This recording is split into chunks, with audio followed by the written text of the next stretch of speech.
नमस्कार, आप देख रहे हैं निष्कर्ष भारत। मैं हूं आपके साथ शालिनी सिंह। कांग्रेस ने दूसरे फेज के नॉमिनेशन के आखिरी डेट से 2 दिन पहले बिहार के कैंडिडेट्स की पहली लिस्ट जारी की। इसमें कटिहार से तारिक अनवर, किशनगंज से मोहम्मद जावेद और भागलपुर से अजीत शर्मा को उम्मीदवार बनाया गया। इसके साथ ही पप्पू यादव को वो आखिरी उम्मीद भी टूट गई जिसके इंतजार में वो अपने नॉमिनेशन की तारीख बढ़ा रहे थे। उन्हें भरोसा था कि पूर्णिया सीट भले ही आरजेडी के खाते में चली जाए, लेकिन फ्रेंडली फाइट के लिए कांग्रेस उन्हें अपना सिंबल दे देगी। इसी आस में उन्होंने अपने नॉमिनेशन की प्रक्रिया को 2 अप्रैल से बढ़ाकर आखिरी दिन यानी कि 4 अप्रैल करने का फैसला लिया था। कांग्रेस के लिस्ट से निराश पप्पू यादव ने अब खुद को जनता समर्थित उम्मीदवार बताकर 4 अप्रैल को नॉमिनेशन करने का ऐलान किया है। सवाल यह है कि किसने कांग्रेस में पप्पू यादव की एंट्री कराई। लालू यादव का विरोध कर पप्पू यादव को कांग्रेस में किसने टिकट देने का भरोसा दिया था। अब ज्वाइनिंग के 15 दिन के भीतर ही पप्पू को कांग्रेस से पराया क्यों होना पड़ा। पप्पू यादव ने 1 साल पहले ही इस बात की घोषणा कर दी थी कि वो इस बार पूर्णिया लोकसभा से चुनाव लड़ेंगे। पिछले 6 महीने से वो लगातार पूर्णिया में जनसंपर्क कर रहे थे। हालांकि उन्हें किसी गठबंधन ने तवज्जो नहीं दी, ना महागठबंधन ने और न ही एनडीए ने। कांग्रेस सूत्रों की माने तो पप्पू यादव के कांग्रेस में आने की तैयारी काफी दिन से चल रही थी, लेकिन इन सब के बीच सबसे बड़ी बाधा कांग्रेस के प्रदेश अध्यक्ष अखिलेश सिंह थे। वह पप्पू यादव को कांग्रेस में आने से रोकना चाहते थे। इसी बीच मोहन प्रकाश बिहार कांग्रेस प्रभारी बनकर आए। फिर बातचीत में थोड़ी तेज आई, लेकिन बात नहीं बन पाई। इधर अचानक नीतीश कुमार महागठबंधन से अलग हो गए। फिर प्रियंका गांधी और उनकी टीम ने पप्पू यादव से फिर संपर्क किया। उनके सामने पार्टी के विलय का प्रपोजल रखा गया। पप्पू यादव ने यह शर्त रखी कि लोकसभा चुनाव में उन्हें पूर्णिया से कांग्रेस कैंडिडेट बनाएगी। प्रियंका की तरफ से उन्हें टिकट देने का आश्वासन भी मिला। इसके बाद जब राहुल गांधी की न्याय यात्रा पूर्णिया पहुंची तो विलय की डील तय हो गई। जब राजद सुप्रीमो लालू प्रसाद यादव को इस बात की भनक लगी कि पप्पू यादव और कांग्रेस की डील हो गई है, तो उन्होंने 19 मार्च की देर रात पप्पू को राबड़ी आवास बुलाया।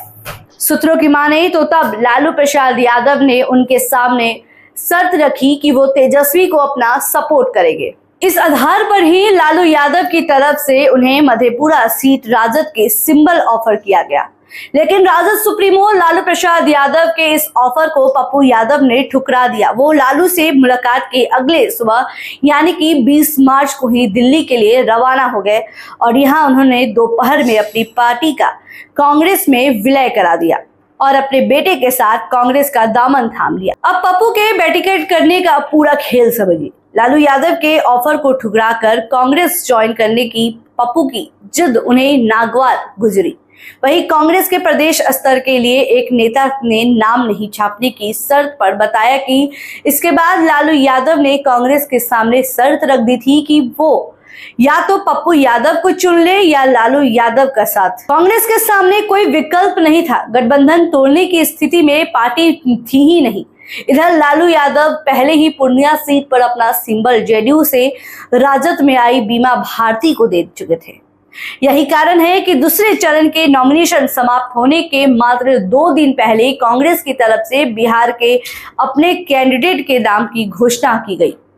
लालू प्रसाद यादव का अब एकमात्र लक्ष्य है कि तेजस्वी यादव को सीएम बनाना। अब किसी भी सूरत में तेजस्वी यादव के समक्ष किसी यादव नेता या गठबंधन के किसी भी चेहरे को लालू प्रसाद उभरने नहीं देना चाहते हैं। पप्पू यादव की छवि एक वोकल नेता की है। अगर उन्हें कांग्रेस से टिकट मिल जाता और वो जीत जाते तो उनकी गिनती बिहार में के बड़े यादव नेता के रूप में होने लगती। यही कारण है कि उन्होंने पप्पू यादव को रोकने की कोशिश की है। लालू प्रसाद यादव ने कांग्रेस नेता कन्हैया कुमार के साथ भी कुछ ऐसा ही किया है। कन्हैया राहुल के करीबी माने जाते हैं। पिछली बार सीपीआई की सीट पर बेगूसराय लड़ने वाले कन्हैया को इस बार वहां से टिकट नहीं दिया गया। बिहार में कांग्रेस लालू प्रसाद यादव के हाथ की कठपुतली बन गई है। वहीं कांग्रेस का हर निर्णय लालू ले रहे हैं। उन्हें ये अधिकार कांग्रेस के केंद्रीय नेतृत्व की तरफ से ही दी गई है। इस चुनाव में कांग्रेस किस सीट पर लड़ेगी से लेकर के वहां का कैंडिडेट कौन होगा, इसका चयन भी लालू प्रसाद की तरफ से ही किया गया था।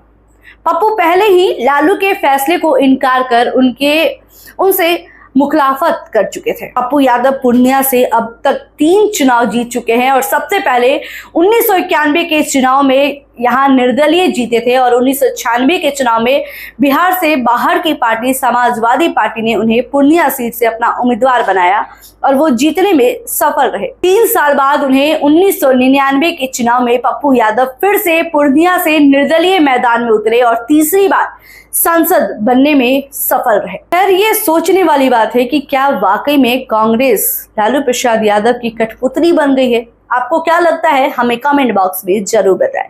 ऐसे ही तमाम खबरों के लिए बने रहे हमारे साथ और देखते रहे निष्कर्ष भारत। खबर हमारी, निष्कर्ष आपका। धन्यवाद।